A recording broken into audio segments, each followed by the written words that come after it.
Hi everyone, Aaron here for Zollotech, and this is the OWC ThunderBlade X12. I've wanted to pick one of these up for a long time since they were announced so that I could stop buying expensive storage for my Mac and actually just use it externally when I'm editing video.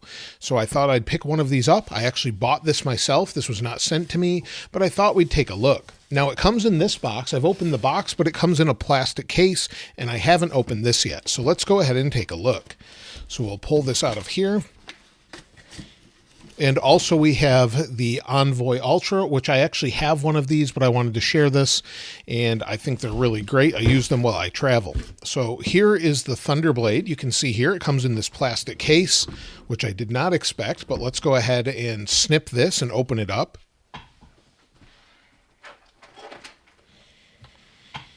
So I've got my unboxing knife here, and let's go ahead and, there we go, snap that.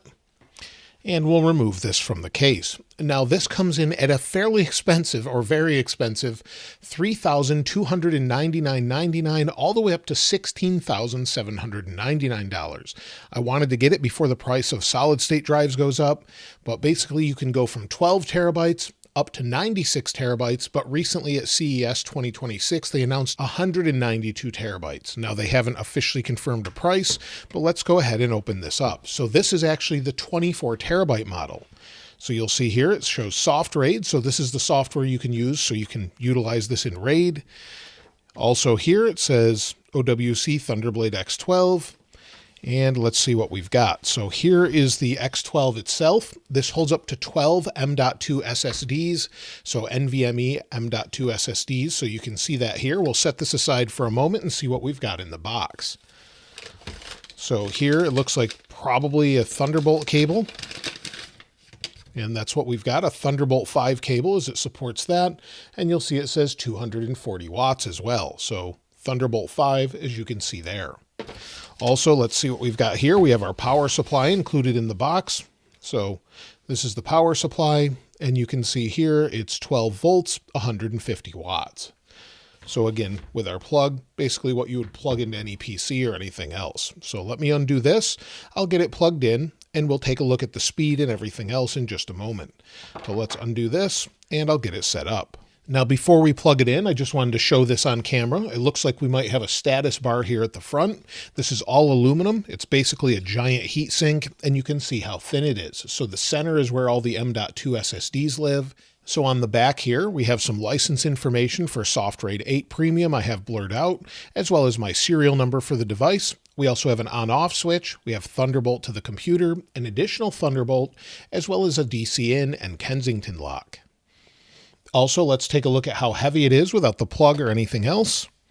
So it looks like it's 2,047 grams. So let's switch the unit here, or 72.3 ounces. So that's what we're weighing here, zeroed out. And so it's fairly heavy. You definitely want to use it with a desktop or on the go if maybe you need this along the way. So let me bring in my MacBook here. So we'll connect it to my MacBook. Now, one of the reasons I wanted this is I'm changing through Macs a lot when I'm doing different reviews. And now I can store all of my Final Cut footage on here, whether I'm using it from a Red camera or a Canon camera like I'm using now. It takes up a tremendous amount of storage, and this just makes it that much better. So I want to use this instead of buying high storage versions. Like this is an 8 terabyte version of a MacBook Pro. I'll buy the lower storage now and just carry external drives with me. So let's go ahead and open it up. We'll get it all connected and see what it can do. And then let's plug in the Thunderbolt cable. And also you can see there is a status light on the front, no moving parts here, so that's great. And let's plug in the Thunderbolt cable as well. So again, in the back here, that's plugged in. We'll plug it into my MacBook here. And we should be good to go. We'll allow it to connect. There we are.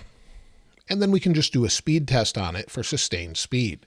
And you'll see it actually shows up in the upper right here on my MacBook as the Thunderbolt X12. So if we go into this, it just says soft RAID. So if we bring this over, go into soft RAID, we can then install this if we want to use that.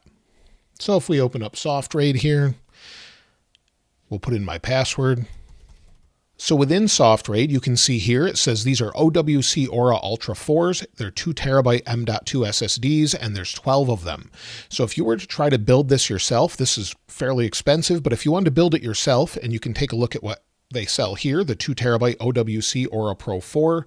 On the OWC website, there's 7,400 megabytes per second sequential read, 6,640 megabytes per second sequential write.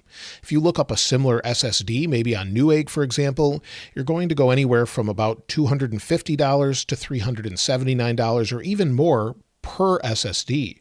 So times 12, you're right in the ballpark of what they're actually charging for this overall package. So I know it's expensive, but basically it seems pretty reasonable if you want to make it yourself, but it's all in a nice package. So if you need this much storage, it's not that bad, but it is expensive for sure. Now let's go ahead and take a look at the overall speed. So we'll go into disk speed test. So if we open up Blackmagic Disk Speed Test, let's go ahead and select the target drive, and we'll select the new one here. So this is the ThunderBlade X12. We'll open it up, hit start, and you'll see we're at 6,799.8 megabytes per second, 5,272 megabytes per second read speed. So the write speed's actually faster, at least in this test, which is very impressive overall. So compared with the internal SSD, you're right about the same speeds as what Apple is offering with the 8 terabyte version. So the idea is leave this connected, edit all of your footage off of the SSD, freeing up space on your computer, and you don't have to use all of it. Now let's take a look at this other one here, the Envoy Ultra. I absolutely love these, but let me just share that with you. So if we go ahead and open this up, they now go up to, I believe, 8 terabytes. So before they were only 4 terabytes at CES 2026, they announced them. And again, these go up and down in price, but I think the biggest complaint here is that the cable is attached. However, I actually like this. I've had zero issues with it, just holding on to it like this, pulling it in and out of a bag. It seems to hold up just fine. I've used one of these since they came out, Thunderbolt 5 4 terabyte version. So here's my other Envoy Ultra. This is a 4 terabyte version I've actually used very heavily. You can see around the outside edge that it's scuffed up a little bit. I use it regularly, and I pull it by the cable, no problem. I just throw it into my bag. You can replace it, but I've really had no issues, even though people are concerned about it. So I like it since I can't really lose the cable. Let's check the speed of this since I use it regularly almost every day for the past year. Let's make sure the speeds are up there and give it a second to connect. So now we have it selected. We'll click start, and you'll see where write speeds are at 4,368.4, read speeds are 4,552. Now it is picking up a little bit more, over 5,000, but this does have a bunch of data on it as well, such as backed up videos and things like that. So it's staying between 5,000 and 6,000 megabytes per second, no problem whatsoever, and plenty fast to edit 4K video off of. So I'm going to be using the OWC ThunderBlade X12 with my M1 Ultra Mac Studio, unless Apple finally comes out with an M5 Ultra, or maybe something new in the next few days, or maybe they have by the time you're watching this video. But either way, I plan to use this as my main editing device. I'll edit on and off of this regularly, and we'll see how it holds up over time. But it should be pretty good. All of that storage combined definitely should take a while to fill up, as I was filling up 8 terabytes with giant files, and then I'd have to delete so much stuff. So this will really help me with projects overall. But let me know what you think of it. I realize it's very expensive and off the normal for people to use this, but I would definitely recommend their smaller drives if you need something on the go that's super fast. But let me know what you think in the comments below. And of course, if you haven't subscribed, please subscribe. And if you enjoyed the video, please give it a like. As always, thanks for watching. This is Aaron. I'll see you next time.